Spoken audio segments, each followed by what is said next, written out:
श्रापित चीज़ें वैसी चीज़ें होती हैं जिससे अजीबोगरीब कहानियाँ जुड़ी होती हैं, खासकर ट्रेजेडी।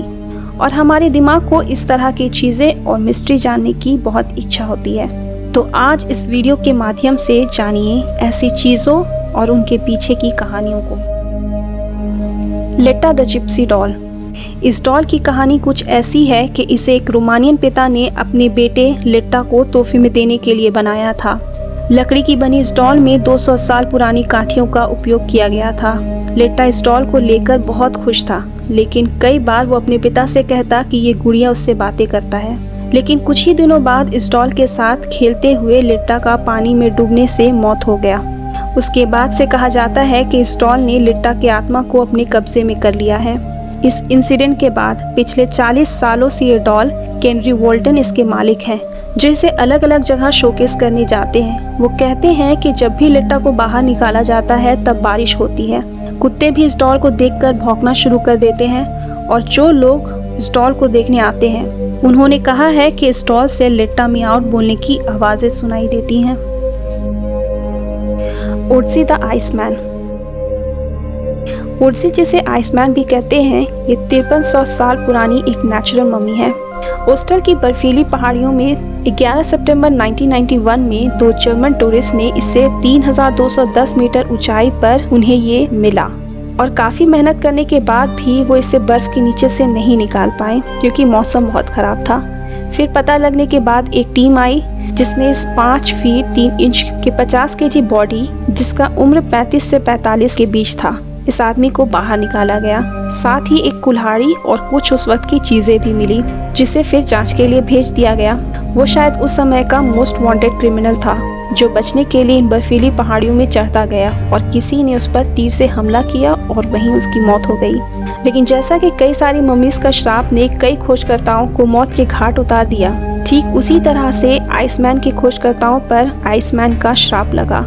हेलमट सिमन और कॉनराड स्प्लेंडर का 1-2 हफ्ते ही एक्सीडेंट होकर मौत हो गया। इसी तरह से 7 अलग अलग लोग जो कि ओड्सी के खोज के साथ जुड़े हुए थे, उन सभी की किसी न किसी वजह से मौत हो गई। जैसे कि फोरेंसिक पैथोलॉजिस्ट ट्रेनर का कार एक्सीडेंट में मौत हो गया, माउंटेनियर कुट फ्रिट्ज एक एवलांच का शिकार हो गए, हाइकर हेलमट सिमन का एक खतरनाक रास्ते से गिरने पर मौत हो गया। लोगों का मानना है कि 5300 सालों से सो रहे ओड्सी को उठाने से ये सब कुछ शुरू हुआ है और उसका श्राप सभी को लगा है। Screaming school.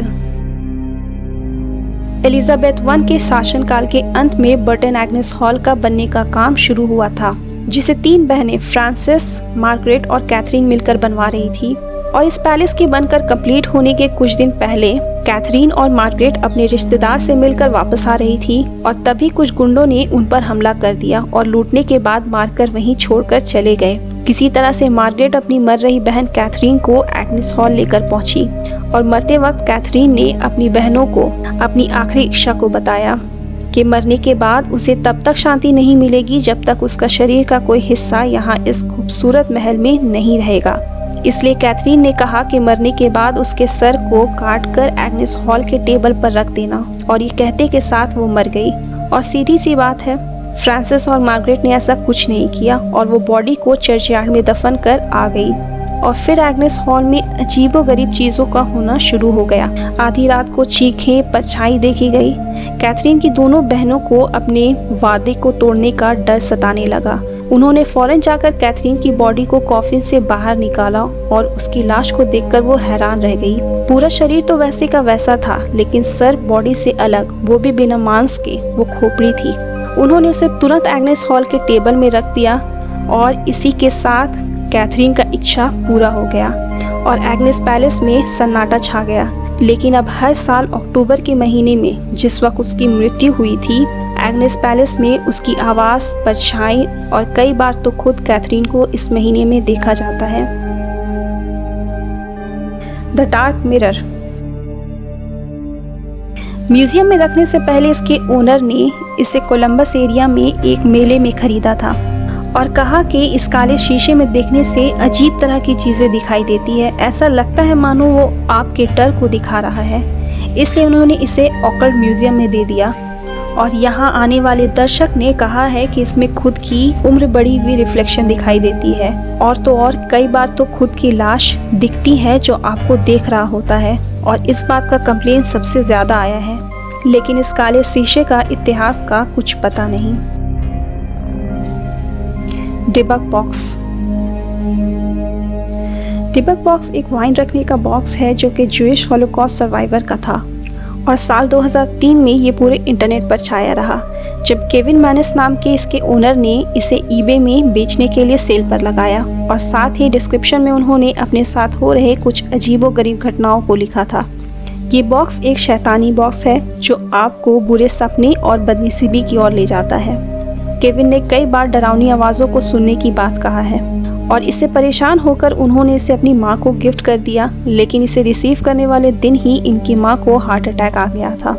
ये सब कुछ जानने के बाद भी आत्माओं और भूतों पर यकीन रखने वाले कई लोगों से होकर गुजरते हुए ये अपनी आखिरी ओनर के पास पहुंचा।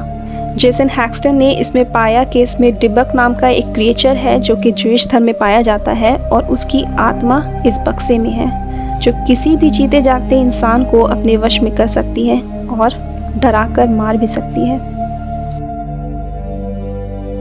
Terracotta army. चाइना के सांक्षी में 2200 पीस की ये लाइफ साइज आर्मी को 1974 में 7 किसान ने अपने खेत में खुदाई के दौरान खोजा था, जो कि चाइना के पहले एम्परर के टाइम की मूर्ति घोड़े हैं, और ये आज के मॉडर्न ज़माने का सबसे बड़ा आर्कियोलॉजी डिस्कवरी है। लेकिन ये आर्मी उन 7 किसान के लिए ही नहीं बल्कि पूरे गांव के लिए एक बुरी किस्मत बनकर सामने आई, क्योंकि सरकार और बिजनेसमैन ने यहाँ से पैसा कमाने के लिए पूरे गांव को ही खाली करा दिया और एग्जीबिशन हॉल और गिफ्ट की दुकानों को बना दिया गया, और बेचारों को इतनी बड़ी खोज के बदले में कुछ मिला भी नहीं, जिसके बाद से ये कहा जाने लगा कि इन मूर्तियों के साथ छेड़छाड़ करने से बुरी किस्मत साथ आती है। Swansea devil. बात 1890 की है, जब सेंट मैरी चर्च को दोबारा नए ढंग से बनाने की बात चल रही थी, और इस काम के लिए एक लोकल आर्किटेक्ट के डिज़ाइन को रिजेक्ट कर एक्सपर्ट आर्किटेक्ट ब्लॉमफील्ड के डिज़ाइन को एक्सेप्ट कर लिया गया और चर्च बनकर तैयार हो गया। और फिर कई साल बाद उस लोकल आर्किटेक्ट ने अपना रिजेक्शन को अपने टैलेंट का अपमान समझते हुए चर्च के सामने की प्रॉपर्टी को खरीदकर उसमें एक ऑफिस बनाया, और फिर वहाँ इस स्वानसी डेविल, जो ओल्ड निक के नाम से भी मशहूर है, जिसे इस आर्किटेक्ट ने लकड़ी में बनाया था, इस डेविल को उसने चर्च की तरफ मुँह कर ऑफिस में रख दिया और कहा कि जब ये चर्च जलकर राख हो जाएगी तब मेरा राक्षस हंस रहा होगा।